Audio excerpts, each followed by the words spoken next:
Allez, premier banter de cette soirée, on va défier un petit adversaire. Alors, j'aurais pas la prétention d'être comme Zwiedler et d'avoir le niveau de Zwiedler sur mes banters. Mais bon, on va essayer de jouer simple et bon, de se faire plaisir. On va jouer en 5 minutes pour qu'on ait le temps quand même de voir un petit peu le déroulement de la partie. Voilà, donc moi c'est Caméléon 2222, on est sur chess.com et on va voir un petit peu qui c'est qu'il y a ce soir, s'il y a du beau monde ou pas. Alors on va voir dans les amis ici. Ah, on a Bazoul ici qui nous suit depuis Genève. Ah, et c'est parti. On a Binsen qui nous a défié, 2160. C'est un Suédois. Donc je pars un petit peu favori au niveau du classement. Je vais essayer de le sortir de suite de ces schémas d'ouverture avec l'ouverture KVC3 suivi de 4. Une manœuvre un peu bizarre, c'est qu'on passe le cavalier de l'autre côté pour fixer les pions noirs sur les cases noires, pour pouvoir sortir moi mon fou blanc, le mettre devant la structure de pion. Ensuite je vais bloquer. J'aurai un mauvais fou mais qui est sorti. Du coup il est pas si mauvais que ça. Voilà, on le sort. Il n'est pas si mauvais que ça ce fou. Et l'idée c'est que maintenant on a une bonne structure avec un fou qui est sorti. Je menace quoi, pas grand chose pour le moment, c'est clair, mais je vais roquer tranquillement et puis je vais essayer de jouer F4 un moment, tranquille. Je vais fixer aussi mon fou en jouant A4 peut-être. Et puis il va falloir que j'attaque avec F4 dans sa structure. Il va jouer fou G7 sûrement. C'est très solide ce qu'il fait et donc il faut que je perce avec F4 ici. Il n'y a pas à tortiller. Et il faut y aller, hein, il faut envoyer là. Il faut envoyer. L'idée c'est d'attaquer de suite F7, hein. Voilà, donc là il essaie de se développer. Et là on va balancer l'attaque. On va balancer l'attaque assez vite. Donc on va commencer par A4 pour fixer le fou. Ça empêche évidemment les poussées B5, puis je peux recycler mon fou. Ok, donc là, on va y aller, on va assez vite mettre la pression. Donc un coup de dame un peu bizarre, comprends pas trop son idée. Moi je vais continuer mon plan avec l'idée cavalier H2 peut-être ici, cavalier là, qui peut être intéressant. Là il veut échanger mon fou. Bon, est-ce qu'on l'autorise à échanger? On peut aussi renforcer ici la structure. De toute façon mon fou est planté pour le moment, je veux bien échanger. J'ai échangé mon mauvais fou en quelque sorte contre son bon fou. Il peut jouer grand rock, mais à partir du moment où j'ai balancé les pions, c'est un peu risqué. Donc moi ça me va. J'accepte la structure, j'ai une colonne semi-ouverte maintenant ici. C'est difficile d'imaginer de faire... Ah, il fait quand même grand rock. Ouais, c'était difficile, j'allais dire c'était difficile d'imaginer qu'il fasse grand rock. Et il le fait. Il est courageux. Donc il veut attaquer évidemment sur l'aile droite, c'est vite. Ok, il est courageux le monsieur. Bon. Alors réfléchissons à comment continuer. Je pense qu'il faut pas se décourager ici, il faut attaquer quand même ici. Ouvrir la diagonale peut être que bon pour moi.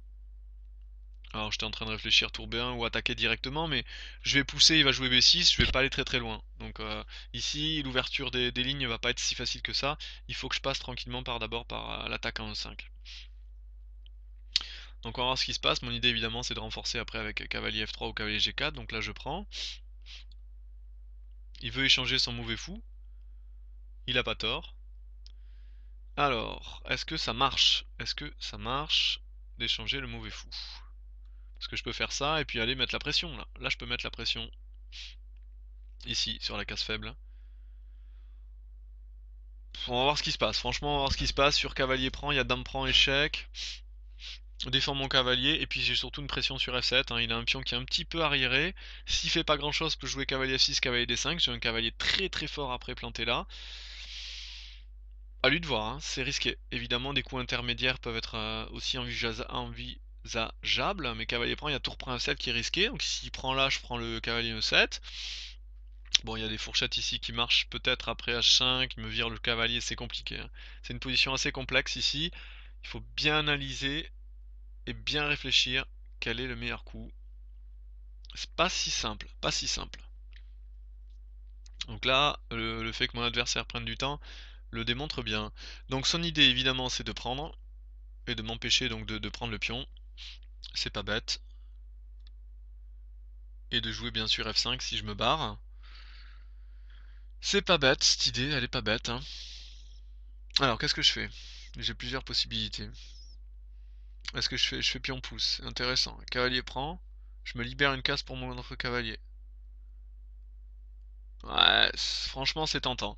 C'est du blitz, hein. C'est très tentant de faire ça. Je perds pas de temps à repartir en arrière, je sacrifie un pion, mais c'est vraiment pour la bonne cause. C'est-à-dire que là, je viens un gain de temps, attaquer son pion et sa reine doit, voilà, rester, au contact du cavalier. Et puis là, je peux tranquillement ici échanger, j'ai un cavalier super bien placé et avec le pion qui est récupéré. Ce genre de coup, intermédiaire qui fait mal. Ce que j'ai fait. Qui casse un petit peu, hein, qui casse un petit peu. Là, j'ai envie de faire un coup dame échec intermédiaire aussi très très fort avec doublage des tours. Ça peut être très fort. Alors qu'est-ce qu'il peut faire? Il peut jouer cavalier là, mais j'échangerai les tours et je ferai dame prend. Très fort ça aussi. Et du coup, je me lasse maintenant de doubler les tours. Voilà, simplement. Et là, il est quand même un petit peu sous pression le bonhomme, hein.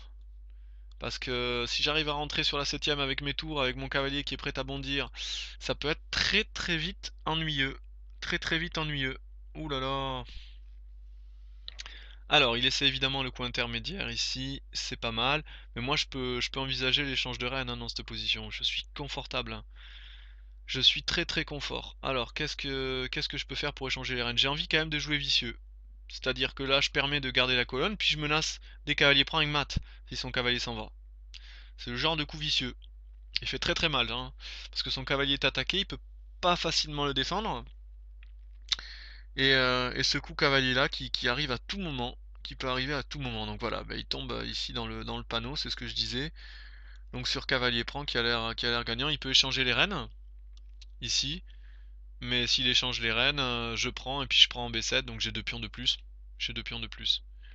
Donc voilà, la position a l'air très très confort ici, très très confort. Alors il faut pas se laisser quand même embrouiller. Donc sur dame échec ici, je peux remonter, mais il peut remonter. Mais je vais quand même faire ça, puisque après j'ai le coup G3 ici qui tient tout. J'ai le coup G3. Il a pas le temps de faire H4 et de m'attaquer, puisqu'il y a dame prend B7, mat. Donc voilà, il faut bien analyser quand on se prend un échec comme ça, pas faire le couillon, hein, pas jouer dame F1. Et puis voilà, on tient ici, on tient. Il n'y a pas de mat ici, il n'y a pas de mat. C'est moi qui mate en premier, garçon. C'est moi qui mate en premier. Très difficile de parer le mat, hein. Il n'y a que tour B7 ici qui part le mat. Cavalier D6, pardon, qui part le mat. Le problème, c'est que sur cavalier D6, il y a tour prend quand même. Donc, c'est très embêtant. Alors, attendez, on va réfléchir quand même.